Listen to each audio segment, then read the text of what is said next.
Hello students, welcome to national law training institute. So students, आज हमारा जो free falcon batch है उसमें नेक्स्ट क्लास होगी अल्फाबेट्स एंड नंबर्स पजल्स की। So hi students, this is Tanvi and आज हमने जो टॉपिक करना है आपके इस फ्री कोर्स की कॉन्टिन्यूटी में, वो एक बहुत इंपॉर्टेंट टॉपिक होने वाला है जिसमें कि हम अभी पीछे 3-4 लेक्चर्स बैक अगर हम देखें तो हम काफ़ी इंटर रिलेटेड चीज़ें कर रहे हैं। अल्फ़ाबेट्स की पोजीशंस लर्न करी थी और उससे रिलेटेड ही आगे के टॉपिक्स आपके रहे हैं, तो ये भी टॉपिक कहीं ना कहीं उसी से रिलेटेड है, बट इससे नेक्स्ट टॉपिक अब हमारा टोटली डिफरेंट होने वाला है। ओके, तो चलिए, ये पार्ट जो है आपके सिलेबस का एग्जाम के लिए अगर हम देखें काफ़ी इंपॉर्टेंट है, बिकॉज इसके क्वेश्चंस आपको मिल ही जाते हैं आपके पेपर में।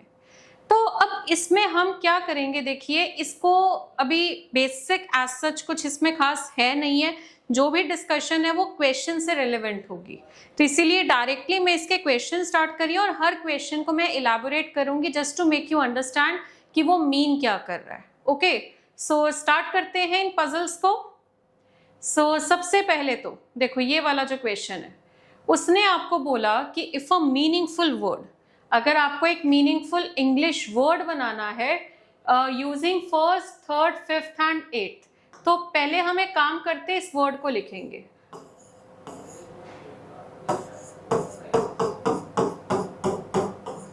तो इस वर्ड का फर्स्ट लेटर क्या है? एस। ओके, थर्ड लेटर क्या है? यू। फिफ्थ लेटर क्या है आपका? ई। एंड एट्थ लेटर आपका क्या है? आर। तो अगर हम इन सभी को देखें, इन सभी का कॉम्बिनेशन जो है वो क्या बनता है? देखो, एक तो बनता है यूजर या फिर श्योर, ठीक है। और अब आपने ये नहीं देखना कि यहाँ कितने बन रहे हैं, पहले क्वेश्चन हम समझेंगे। उसने बोला कि इफ ओ का मतलब होता है जस्ट वन। अगर एक मीनिंगफुल वर्ड बन रहा है, जो कि नहीं हुआ, मेरे सामने दो हैं, शायद तीन भी हो, अभी मैं दो पे ही रुक गई हूँ, बट एक नहीं है, ये हमें समझ आता है। तो खैर, अगर एक बनता है तो आपको बताना है third letter of such word. उस वर्ड का जो थर्ड लेटर होगा that will be your answer. पर अगर एक से ज्यादा बनता है, जो ये सिचुएशन एक्चुअली है, अगर एक से ज्यादा बनता है तो आपका आंसर जो है वो क्या मार्क होगा? एम मार्क होगा, ठीक है। और अगर कोई भी नहीं बनता है तो आपका आंसर जो है वो क्या मार्क होगा? पी मार्क होगा, ठीक है। तो अब हमारा सिचुएशन है ये वाला कि if more than one such, अब वो मोर देन वन में आपका 2 हो, 3, 4 जितने मर्जी हो, वो सेम सिचुएशन बन जाती है कि अगर एक से ज्यादा है, चाहे जितने भी हो, आपका आंसर एम होने वाला है। सो इसीलिए यहां पर हमारा आंसर होगा ऑप्शन नंबर सी। ओके, ये है आपका आंसर। चलिए आगे बढ़ते हैं। ऐसा सा ही एक और क्वेश्चन। तो ये इस तरीके की पजल्स होती है कि आपको एक वर्ड बड़ा सा दे देगा या नंबर बड़ा सा दे देगा और उसमें कुछ ऑपरेशंस लगाने को बोलेगा और उसके बेसिस पे आपको आंसर बताना होगा। तो चलिए, नेक्स्ट वर्ड क्या है? लिंग्विस्ट।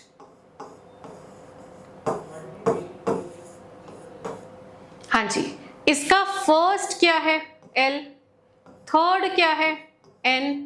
फोर्थ, फिफ्थ और सिक्स्थ क्या है? आपका आई।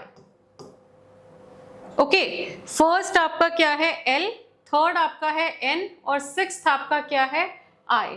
इनको आपने क्या करना है? ओके वेट, इनको हमें बेसिकली अगर हम क्वेश्चन देखें तो इनके ऊपर क्या ऑपरेशंस लगाने को कह रहा है वो? Immediately preceding letter. प्रीसीडिंग क्या होता है? प्रीसीडिंग होता है पीछे वाला, प्रीवियस वन। ओके, तो कभी भी प्रीसीडिंग वर्ड आए इसका मतलब होगा प्रीवियस। और ऐसे से काफी सारे वर्ड्स हैं, वो मैं आपको बता देती हूं। जैसे कि देखिए, अगर आपको वो बोले प्रीसीडेड, प्रीसीडेड का मतलब होता है पिछला, यानी कि previous. Okay, then is your succeeded. Succeeded का मतलब होता है अगला वाला, यानी कि नेक्स्ट। ओके, उसके बाद आपका प्रीफिक्स्ड।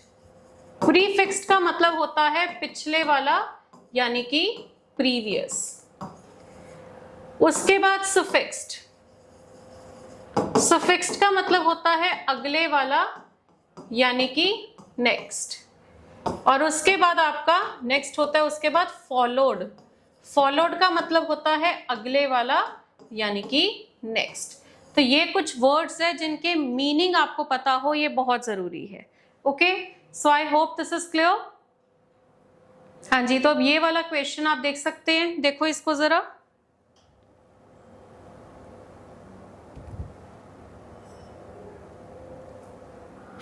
हाँ जी, तो अब यहाँ पे आपको इसने बोला कि first, third and sixth letter जो है उनको आप चेंज कर रहे हो कैसे? Immediately preceding letter. प्रीसीडिंग होता है पिछला, एज पर, और पिछला किस हिसाब से? As per English alphabet series. अब इंग्लिश अल्फाबेट सीरीज होती है ABCD वाली सीरीज, ये बेसिकली उसकी बात कर रहा है। तो as per English alphabetical series के हिसाब से आपने प्रीसीडिंग में चेंज करना है। तो यहाँ पे उसके बाद आपको पहले तो ये कर ही लो, है ना। तो L में -1 करोगे तो K आएगा, थर्ड है N, -1 करोगे तो M आएगा, और सिक्स, फोर्थ, फिफ्थ और सिक्स्थ में I है, I में -1 करेंगे तो H आएगा। और उसके बाद उसने बोला कि जो फोर्थ और सेवेंथ लेटर है उनको आपने किस में चेंज करना है? Immediately succeeding. फोर्थ जो है वो G है, उसमें +1 करोगे तो H, और सेवेंथ में S है, इसमें +1 करोगे तो T। ओके, तो ये हमने कर दिया। उसके बाद वो पूछ रहे कि हाउ मेनी लेटर्स, कितने लेटर्स होंगे इन इंग्लिश अल्फाबेट सीरीज, आपकी ABCD वाली सीरीज में, ठीक है, between the third and fifth letters of the newly formed word. Third और फिफ्थ लेटर के बीच में, अब जो नया बना है उसमें थर्ड आपका क्या है? M, और फिफ्थ आपका चेंज ही नहीं हुआ, तो वो आपका क्या है? U। तो इनके बीच में कितने लेटर्स आ रहे हैं उसने ये पूछा आपसे।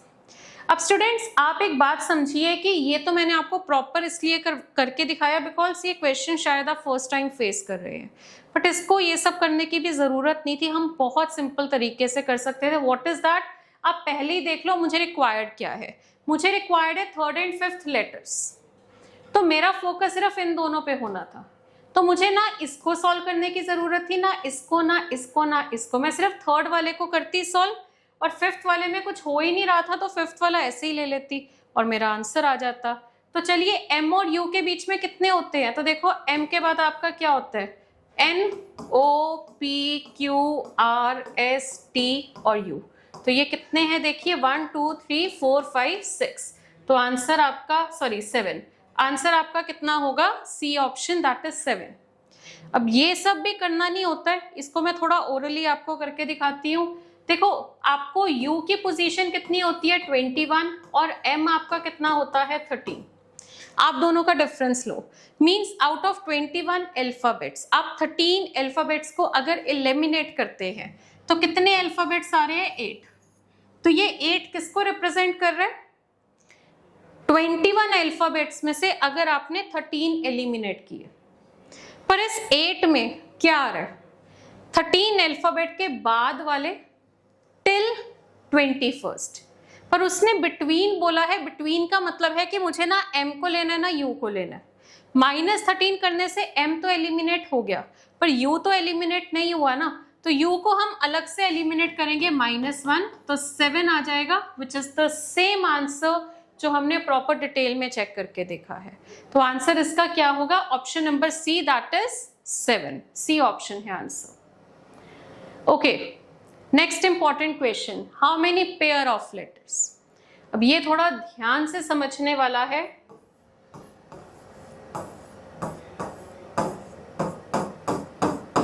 देखिए आपको जो वर्ड दिया हुआ है विच इज प्रूडेंशियल, इस वर्ड में वो ये पूछ रहा है कि बताइए इन अल्फाबेट्स के कितने पेयर्स बनेंगे। पेयर्स होते हैं आपके मतलब 2 एलिमेंट्स का ग्रुप।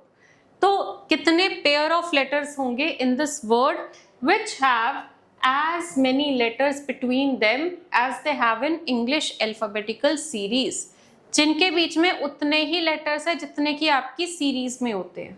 तो यहाँ पर देखिए यहाँ पर देखिए इसको कैसे करेंगे। P होता है 16, R 18, U 21, D 4, E 5, N 14, T 20, I 9, A 1 और L आपका 12।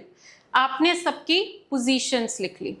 अब आप टर्न बाय टर्न एक एक अल्फाबेट उठाएंगे और उसकी काउंटिंग करेंगे, और जहां पे बोला हुआ नंबर और लिखा हुआ नंबर मैच करेगा वहां आपका पेयर बनेगा। और वन बाय वन एक एक अल्फाबेट को चेक करके फिर एंड में देखोगे कि टोटल कितने पेयर्स बने। तो देखो पी से शुरू करते हैं। पी कितना है 16, 16 से शुरू हो जाइए। 16 के बाद मैं काउंटिंग बोलूंगी। 16, 17 नहीं है, 18 नहीं है, 19, 20, 21, 22 छोटे नंबर्स है, छोड़ो। तो मतलब जो हम नंबर बोलते जा रहे हैं ना टर्न बाय टर्न, वो अगर बोला हुआ और लिखा हुआ मैच करेगा that will make a pair. दिखाऊंगी अभी आपको कैसे बनेंगे। आर कितना है 18। अब दोनों तरफ देखना है। अब 16 के पीछे तो कुछ था नहीं, पर 18 के पीछे तो है, तो 18 से आप दोनों तरफ देखेंगे तो 18, 19 नहीं बन रहा। आगे देखो 18, 19, 20, 21 छोटे नंबर्स है। उसके बाद यू देखिए 21 है, तो दोनों तरफ अगर आप देखते हो तो छोटे नंबर्स है। डी कितना है 4, तो 4, 5, 6, 7। इधर से ये देखिए 4 और 5, 4, 5, 6, 7, 8, 9, 10 नहीं बन रहा। तो ये 4 और 5 का पेयर मींस कि डी और ई, प्रूडेंशियल वर्ड में डी और ई एक साथ दिए हैं, जो अल्फाबेटिकली भी एक साथ होते हैं, मतलब उनमें जीरो का गैप होता है इस वर्ड में भी और एबीसीडी वाली सीरीज में भी। अच्छा, फिर उसके बाद ई का देखते हैं। 5, 6, 7, 8, 9 नहीं बन रहा। 5, 6, 7, 8, 9, 10 नहीं बन रहा, तो ये किसी के साथ नहीं बन रहा। ठीक है, आगे देखते हैं। 14, 15, 16, 17, 18, तो 14 और 18 का पेयर बन गया। आगे तो 19 नहीं है, 16 है, छोटा नंबर। 14, 15, 16, 17, 18 नहीं बन रहा। अब हम टी को चेक करेंगे। चलिए, तो टी 20 है, दोनों तरफ बड़े नंबर्स ही नहीं है। आई 9 है, 9, 10, 11, 12, 13, 14, 15, 16, तो 9 और 16 का पेयर है। 9, 10, 11 नहीं बन रहा। 1, 2, 3, 4, 5, तो 1 और 5 का पेयर बना।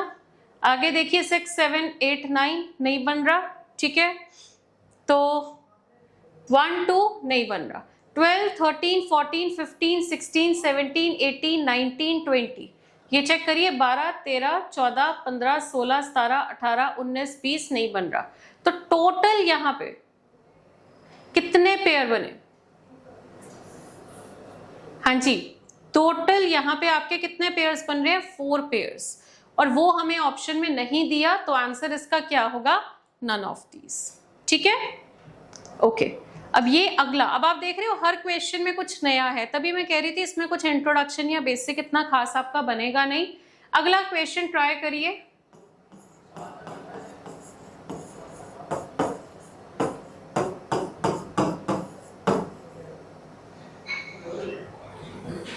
ओके, अब उसने आपको बोला इस वर्ड में हर कॉन्सोनेंट। अच्छा, कॉन्सोनेंट्स क्या होते हैं? चलिए, सबसे पहले तो एक चीज बताएंगे हमें कि कॉन्सोनेंट्स क्या होते हैं। देखिए, आपके एक तो कॉन्सोनेंट्स होते हैं 21 और वॉवल्स होते हैं 5, जो कि ए, ई, आई, ओ, यू है, और इनको टुगेदर हम क्या बोलते हैं? अल्फाबेट या फिर लेटर। ठीक है, तो टोटल आपके अल्फाबेट्स कितने हैं? 26। आउट ऑफ 26 अल्फाबेट्स 5 आपके वॉवल्स हैं, और 5 वॉवल्स निकाल दो, रिमेनिंग आपके क्या बचते हैं? कॉन्सोनेंट्स बचते हैं। ठीक है जी, ओके। तो अब हम इस क्वेश्चन को करेंगे डिस्कस। अब वो यहां कह रहा है आपको कि हर कॉन्सोनेंट, इस वर्ड का हर कॉन्सोनेंट जो है उसको आप चेंज करिए प्रीवियस लेटर में, और किस हिसाब से? इंग्लिश अल्फाबेटिकल सीरीज के हिसाब से, और हर वॉवल को चेंज करिए नेक्स्ट लेटर में। ठीक है, वॉवल को आपने नेक्स्ट लेटर में करना है और कॉन्सोनेंट को आपने प्रीवियस लेटर में करना है। ये सब करने के बाद जो आपके नए अल्फाबेट्स आएंगे उनको आप अरेंज कर दो अल्फाबेटिकल ऑर्डर में। अल्फाबेटिकल ऑर्डर में अरेंज कर दीजिए। तो फिर वो कह रहे हैं 6 letter from the right hand कौन सा होगा? तो चलो ये तो करना ही पड़ेगा। कॉन्सोनेंट में आप -1 कर रहे हैं, तो आपका टी कॉन्सोनेंट है, -1 करोगे तो एस, आर में -1 करोगे तो कितना आएगा? क्यू, m में -1 करोगे तो l, n में -1 करोगे तो m, t में -1 करोगे तो s और n में -1 करोगे तो m। ठीक है, और फिर उसके बाद उसने आपको क्या बोला है कि वॉवल को आप चेंज कर रहे हो नेक्स्ट लेटर में। तो E में +1 करोगे तो F, I +1 J, A +1 B, I +1 J और O +1 P, ये आपका बनेगा। अब जो नए बने हैं उनको आप अरेंज कर रहे हो अल्फाबेटिकल ऑर्डर में। अब ये जो नए बने हैं इनको आप अल्फाबेटिकल ऑर्डर में अरेंज करोगे। तो अल्फाबेटिकल ऑर्डर में अरेंज करने के बाद वो कह रहे हैं 6 letter from the right hand कौन सा होगा। तो राइट हैंड मतलब लास्ट से, तो लास्ट से 6th लेटर यहाँ पे बेसिकली वो पूछ रहे हैं कि यहाँ पे कौन सा आएगा। तो अब अगर आप इनको अरेंज करते हो, ठीक है, अगर आप इनको अरेंज करते हो अल्फाबेटिकली, तो देखिए यहाँ पे आपका B सबसे बड़ा, B के बाद C नहीं है, D नहीं है, E नहीं है, हाँ जी F है, F के बाद H, I नहीं है, J 2 बार आ रहा है देखो, है ना, J के बाद L और L के बाद आपका क्या आएगा M।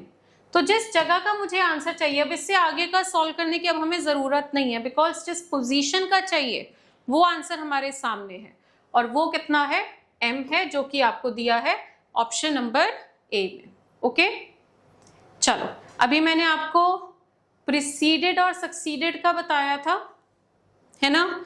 तो अब यहाँ पे एक्चुअली आई थिंक एक सीरीज है वो मिसप्रिंट हुई है, तो हम इस क्वेश्चन को छोड़ देते हैं। ओके, ये वाला ये करेंगे अब हम ट्राई। अब आपको नंबर दिया हुआ है 7 3 4 6 2 8 5। ओके, अब वो आपको कह रहा है कि how many such digits are there इस नंबर में। अब क्वेश्चन ध्यान से सुनो और समझो। उसने बोला कि कितनी डिजिट्स है इस नंबर में, how many pair of digits नहीं बोल रहा, वो बोल रहा है how many digits are there in the number which are as far away from the beginning, as far away from the beginning of the number, जो कि शुरुआत से उतनी ही दूरी पे है जितनी कि ये होगी जब आप इसको असेंडिंग ऑर्डर में अरेंज करते हैं विद इन द नंबर।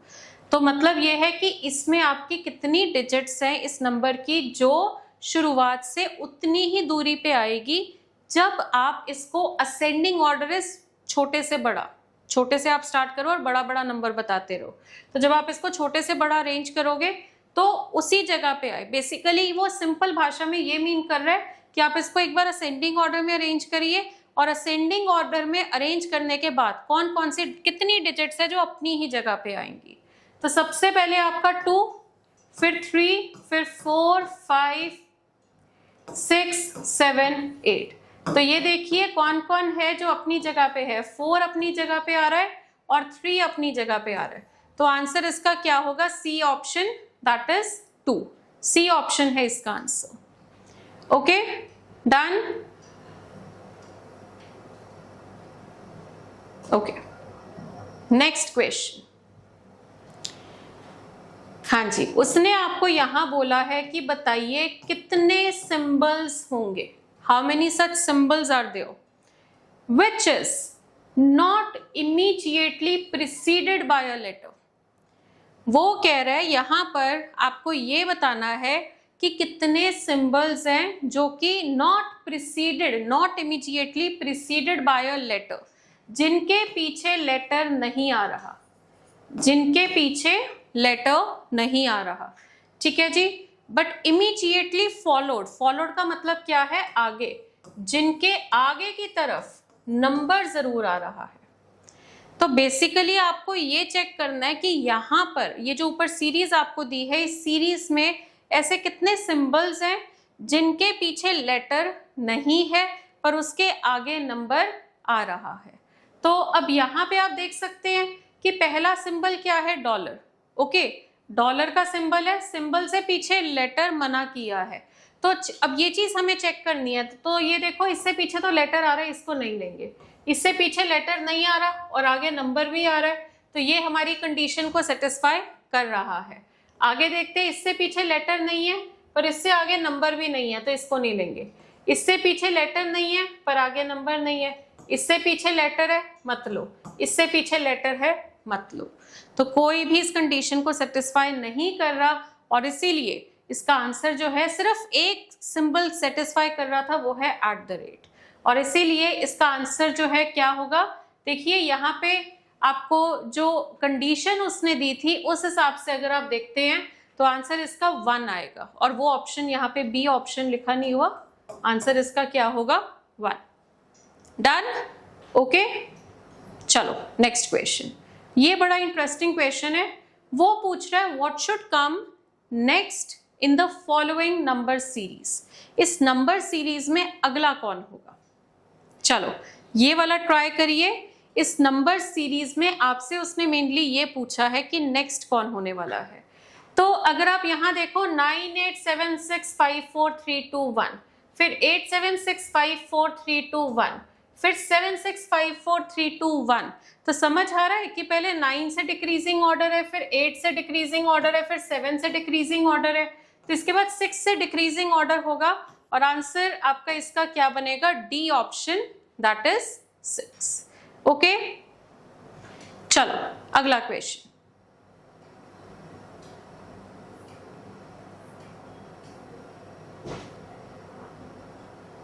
हाँ जी, नेक्स्ट देखिए,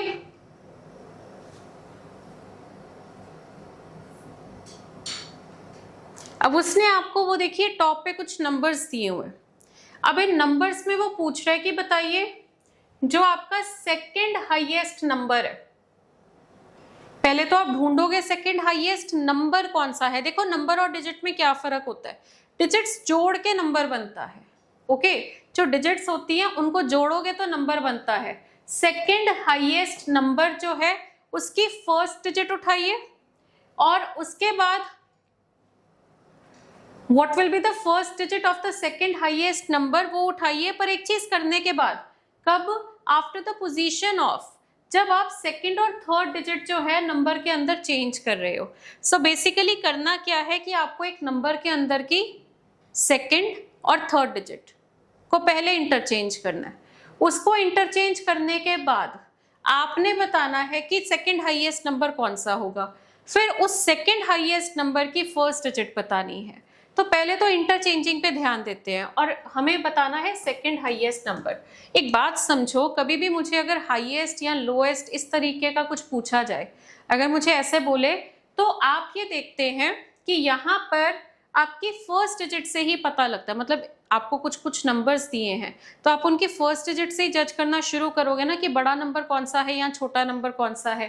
तो हमारी जो इंटरचेंजिंग हो रही है वो तो सेकंड और थर्ड की हो रही है, यानी फर्स्ट डिजिट तो अपनी ही जगह पे रहेगी। तो सेकंड हाईएस्ट नंबर बताने के लिए मुझे तो फर्स्ट डिजिट ही देखनी है, तो मुझे ये सब करने की जरूरत ही नहीं पड़ेगी। तो थोड़ा सा चीजों को सिंप्लीफाई करिए, और अगर मैं सबकी फर्स्ट डिजिट देखूं, ये देखिए सबकी फर्स्ट डिजिट अगर मैं चेकआउट करूं तो सेकंड हाईएस्ट नंबर बोला है उसने, तो इनमें से हाईएस्ट आपका ये है, सेकंड हाईएस्ट ये है, ओके ये है आपका सेकंड हाईएस्ट। और उसकी फर्स्ट डिजिट अगर आप देखो सेकंड हाईएस्ट नंबर की फर्स्ट डिजिट जो है वो कितनी है, 7 है, जो कि आपको दिया है ऑप्शन नंबर सी में, तो सी ऑप्शन आंसर है। चलो ऐसा सा ही एक और क्वेश्चन है, ये वाला ट्राई करके देखो। चलो अब एक मैंने करवाया, एक आप ट्राई करिए, देखिए जल्दी से।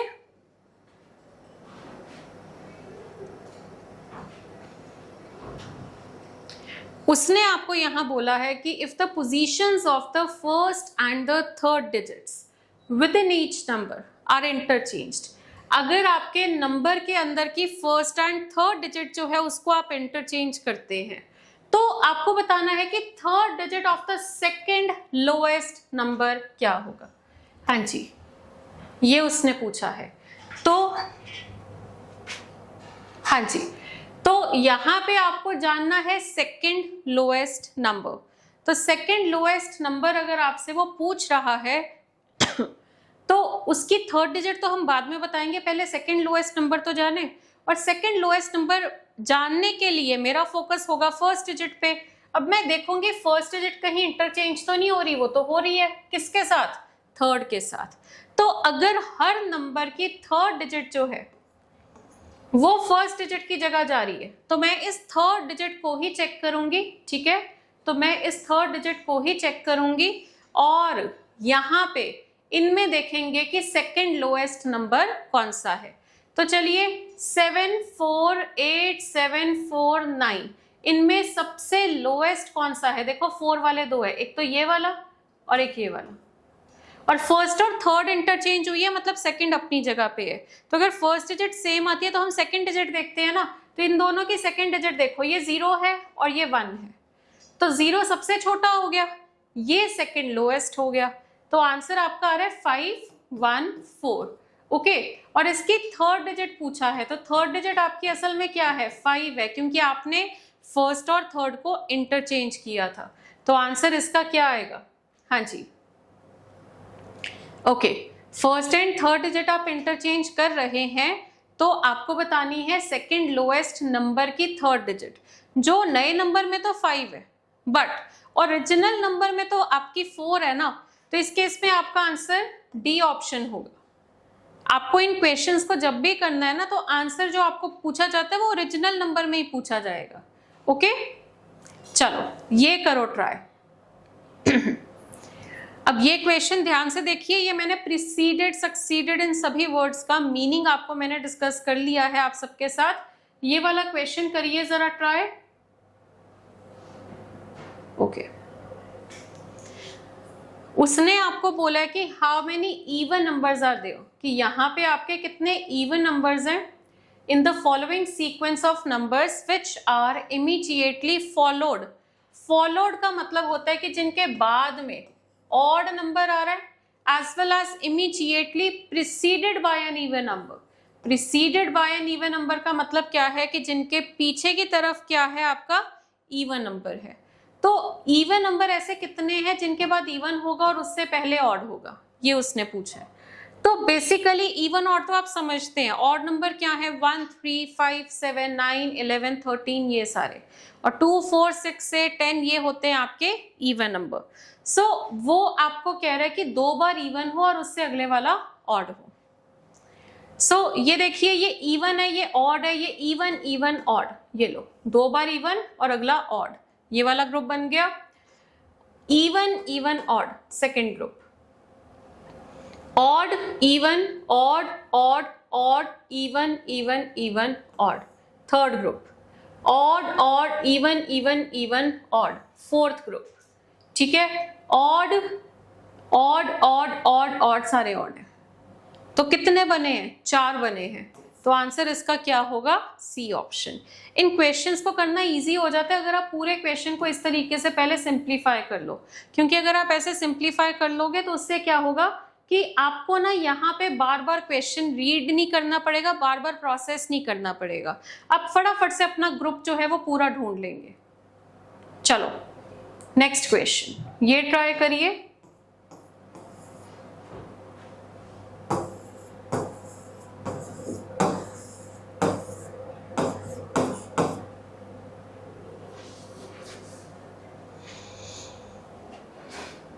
चलिए ये वाला ट्राई करके देखिए। उसने आपको बोला the positions of the first and sixth digits in the number. अगर आप इंटरचेंज कर रहे हैं तो ठीक है, कर लेंगे। हम पता क्या प्रॉब्लम क्या होती है हमारे साथ, हम लोग जब क्वेश्चन स्टार्ट कर रहे हैं हम पहली लाइन पढ़ेंगे, उसको सॉल्व करेंगे, फिर अगली line step by step solve करते हैं। आप पूरा पढ़ो और फिर जितना सॉल्व करना है उतना करो, बाकी मत करो। तो ठीक है, इतना हमें समझ आ गया कि कुछ कुछ इंटरचेंजिंग है। चाहिए क्या? Third digit from the right and after the rearrangement. एक चीज मैंने आपको पहले भी बताई है, मैं रिपीट कर रही हूँ, राइट एंड होता है लास्ट। तो लास्ट से उसने बेसिकली आपसे पूछा है थर्ड डिजिट, तो लास्ट से थर्ड डिजिट आएगी ये 6 की जगह पे जो आएगी, बस 6 की जगह पे जो आएगा वो आपका आंसर है। अब इंटरचेंजिंग में कह रहा है क्या? फर्स्ट और सिक्स्थ को किया, फिर आपने सेकंड और सेवेंथ को किया, and so on. So on का मतलब क्या होता है? आपको यहाँ ब्रेक करना है 1, 2, 3, 4, 5 और 6। ठीक है, तो फर्स्ट जो है वो आपका 6 के साथ हुआ, सेकंड जो है वो 7th के साथ हुआ, तो 6 जो है वो किसके साथ इंटरचेंज होगा? 0 के साथ। तो आंसर इसका क्या है? B option. मतलब हमें प्रॉपर सारा सॉल्व करने की जरूरत नहीं थी, हमने इसका पैटर्न समझ लिया कि फर्स्ट और सिक्स्थ इंटरचेंज हो रहा है, सेकंड और सेवेंथ हो रहा है, तो ये फर्स्ट 5 और लास्ट के 5 मैंने डिवाइड कर दिए, और फिर 6, ये थर्ड 6 है ना यहाँ पे, तो इसमें थर्ड था 0, तो 0 के साथ इंटरचेंज होना था, और इसीलिए इसका आंसर होगा बी ऑप्शन। ओके, अच्छा अब इसके कंटेक्स्ट में मैं एक ट्रिक आपको बताऊंगी, चलो पहले इसको ट्राई करिए। उसने क्वेश्चन को समझो पहले तो, which of the following is fifth to the right of 12th from the right end. वो कह रहा है कि बताइए right of fifth of 12th from right, मतलब आपकी जो सीरीज है, आप इसमें ये देखो कि राइट एंड होता है लास्ट से, तो लास्ट से काउंट करके देखो 12 नंबर पे कौन है, और जो 12th नंबर पे होगा फिर उसके राइट में देखो 5वें नंबर पे कौन है। तो ये 2 स्टेप्स का क्वेश्चन आप 1 स्टेप में कर सकते हो। कैसे? एक ट्रिक है इसके लिए। ओके, वो ट्रिक देखिए क्या है। आपको पहले तो ये समझना है कि क्वेश्चन लगेगा कहाँ पे। यहाँ पे जब आपसे वो एक तरह से रिलेटिव पोजीशन पूछता है,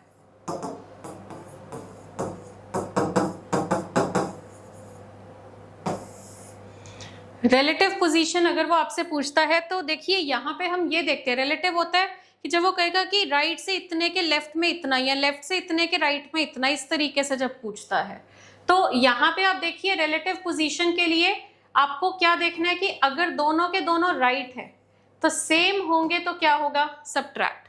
अगर दोनों के दोनों लेफ्ट है सेम होंगे तो क्या होगा, सब्ट्रैक्ट। अगर एक राइट है और दूसरा लेफ्ट है, ऑपोजिट होंगे तो क्या होगा, ऐड। अगर एक लेफ्ट और दूसरा राइट है, ऑपोजिट होंगे तो क्या होगा, ऐड। ये शॉर्टकट है, ध्यान दीजिए एक बार। अगर ये आपके सेम होते हैं तो सब्ट्रैक्ट होता है, ऑपोजिट होते हैं तो ऐड होता है। ये आपका मैथ्स में ना स्पीड एंड डिस्टेंस में भी होता है। रिलेटिव स्पीड आप लोगों ने शायद अगर पढ़ लिया है तो आप रिलेट कर सकते हो। रिलेटिव स्पीड में क्या होता है कि जब सेम डायरेक्शन में जा रहे हैं तो दोनों की स्पीड का हम डिफरेंस करते हैं, और जब ऑपोजिट डायरेक्शन में जा रहे हैं तो हम दोनों की स्पीड को ऐड करते हैं, है ना। तो सेम बात यहीं पे है। तो जब सेम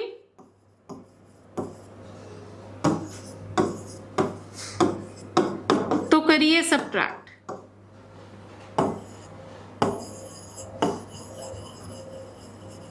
और जब ऑपोजिट तो करिए ऐड।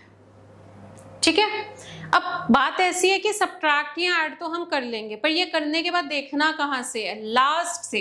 तो ये देखो, सब्ट्रैक्ट करके फ्रॉम द राइट, सब्ट्रैक्ट करके फ्रॉम द लेफ्ट, ऐड करके फ्रॉम द लेफ्ट, और ऐड करके फ्रॉम द राइट, ये इसका मतलब है। तो चलो अब यहाँ पे आपको उसने ये राइट दिया है, सेम दिया है, तो सब्ट्रैक्ट होगा, तो 12 - 5 करोगे कितना होगा, 7th from right. Okay, right hand से लास्ट से देखिए 1 2 3 4 5 6 7, तो 7 नंबर पे अगर आप देखो कौन सी डिजिट आ रही है, 3 आ रही है, और वो आपको दी है ऑप्शन नंबर ए में। ए ऑप्शन है आपका आंसर। ओके, चलो नेक्स्ट करिए। अब ये थोड़ा प्रोसेसिंग वाला है, समझने वाला है ये क्वेश्चन। अगले वाला आपको एक नंबर दिया हुआ है 7 3 9 1 4 2 6 5 8। इसका सेकंड नंबर जो कि क्या है 3, फोर्थ नंबर जो कि क्या है 1, और 5 6 7, सेवेंथ नंबर जो कि क्या है 6। तो ये 3 डिजिट्स हमने उठाई। इनका करना क्या है, वो कह रहा है if it is possible to form a number which is a perfect square of a 2 digit odd number.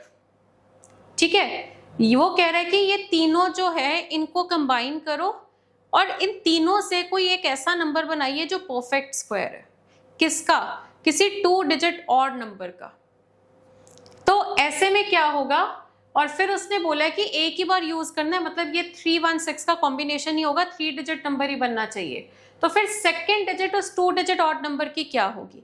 अब आप ये सोचो कि 3 1 6 से क्या क्या हो सकता है, 361 316 है ना, या फिर आपका 163 136, ओके, और या फिर आपका 631 या 613।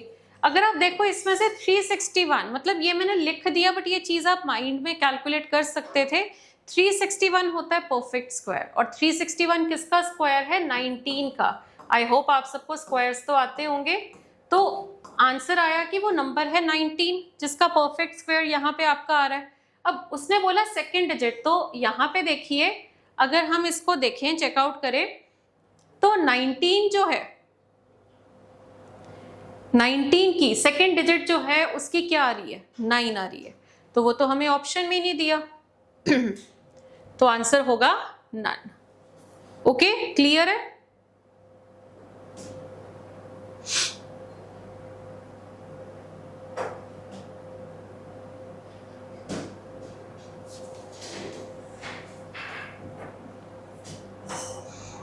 चलो नेक्स्ट बताइए, नेक्स्ट करिए ट्राई।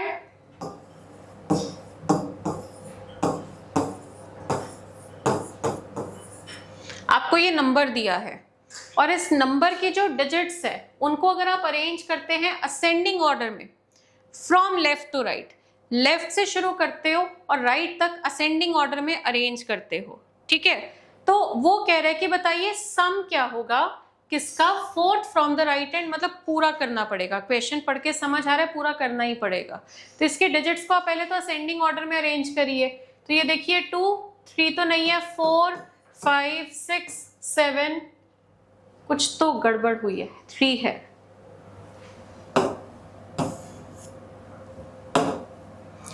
2, 3, 4, 5, 6, 7, 8, 9 ये बन गया। तो उसने क्या बोला कि फोर्थ फ्रॉम द राइट कौन है? देखिए 6, और थर्ड फ्रॉम द लेफ्ट कौन है? देखिए 4। तो वो कह रहे हैं इनका सम बताइए। तो 6 और 4 का सम जो है वो कितना होगा? देखिए 10 होगा। तो दोनों का सम जो है वो कितना बनता है? 10 बनता है। That is option number A, option number A. Okay, next question. हाँ जी, अगला देखिए, ये वाला अब काफी सिमिलर है। स्टार्टिंग में हर क्वेश्चन आपको कुछ नया लग रहा होगा, बट अब जो हम कर चुके हैं उसी से रिलेटेड चल रहे हैं। तो अब वो कह रहा है कि 1 को आप ऐड कर रहे हो, ये जो नंबर्स दिए हैं इनमें आप 1 को ऐड कर रहे हैं लास्ट डिजिट में। जैसे 567 में 7 में 1 को ऐड किया तो 568 बनेगा, ये इसका मतलब है। और फिर वो कह रहा है उसके बाद आपने ऑर्डर को रिवर्स कर दिया। मैं आपको करके दिखा रही हूँ just to make you understand वो कह क्या रहा है। इसमें आपने +1 किया तो बन गया 568, और फिर वो कह रहा है आप इसको कर दो रिवर्स, ठीक है? ये कह रहा है। तो वो कह रहा है कि अगर आप इनको फिर असेंडिंग ऑर्डर में अरेंज करोगे, मतलब ये सब करने के बाद अगर आप इनको असेंडिंग ऑर्डर में अरेंज करेंगे तो फोर्थ नंबर में कौन आएगा? सिंपल सी बात है, देखो 5 नंबर्स है, तो असेंडिंग होता है छोटे से बड़ा और डिसेंडिंग होता है बड़े से छोटा। तो असेंडिंग से अगर वो कह रहा है फोर्थ नंबर पे, यानी ये वाला, तो डिसेंडिंग से देखो तो वो सेकंड होगा। यानी एक तरीके से उसने जो ये बोला इसका सिंपल मतलब ये भी बनता है सेकंड हाईएस्ट नंबर।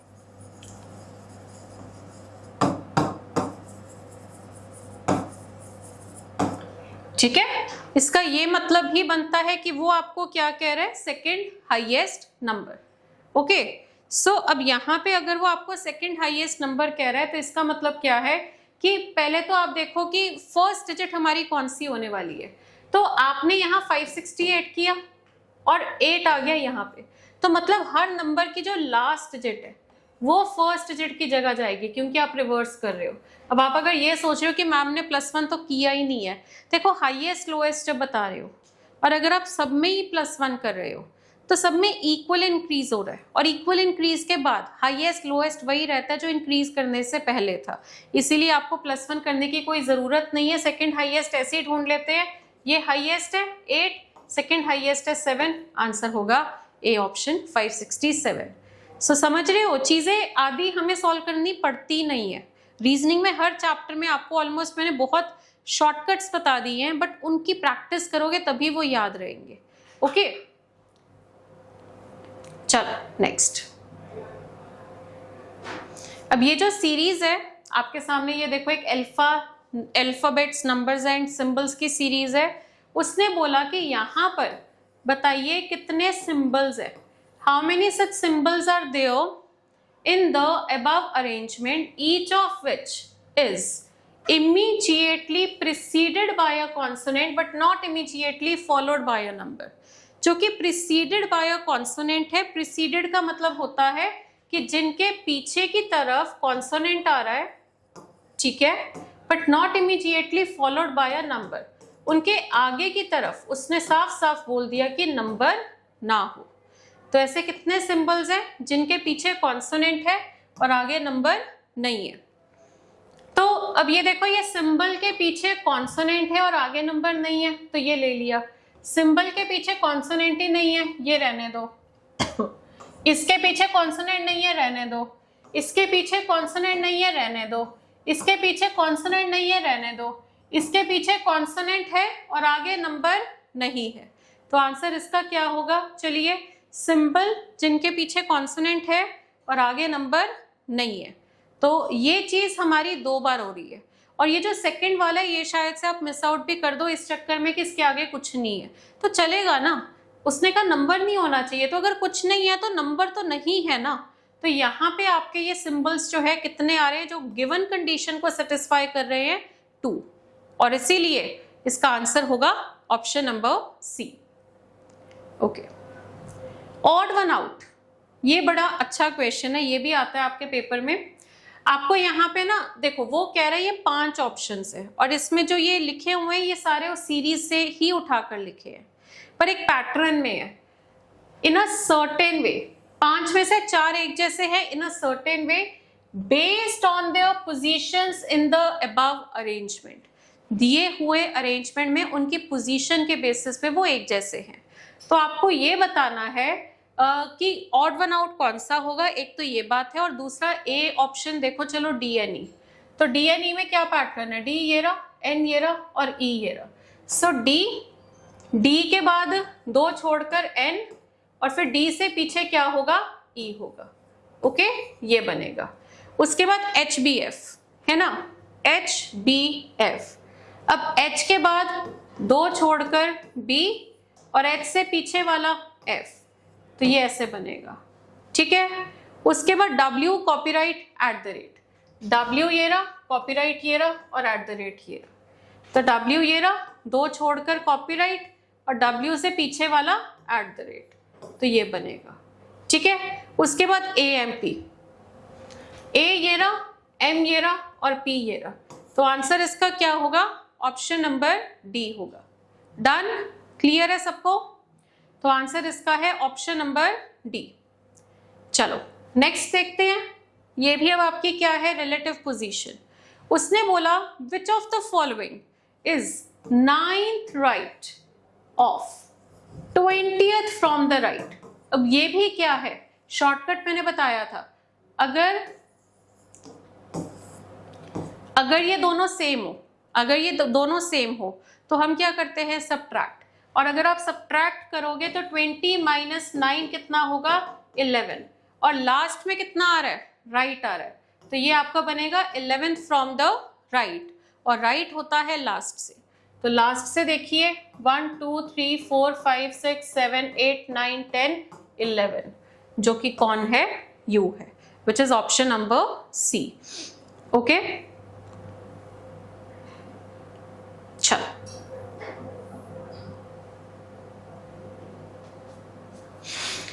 वो कह रहे हैं अगेन ऑड वन आउट पूछ रहे हैं. चेक करिए. सबसे पहले तो आर ई डब्ल्यू, आर के बाद ई कहाँ है? 3 जगह छोड़कर, और फिर 3 जगह छोड़कर डब्ल्यू आ रहा है. मतलब आर और ई के बीच में 3 एलिमेंट्स है, ई और डब्ल्यू के बीच में 3 एलिमेंट्स है. पता नहीं सही है कि गलत है, चेक करना पड़ेगा.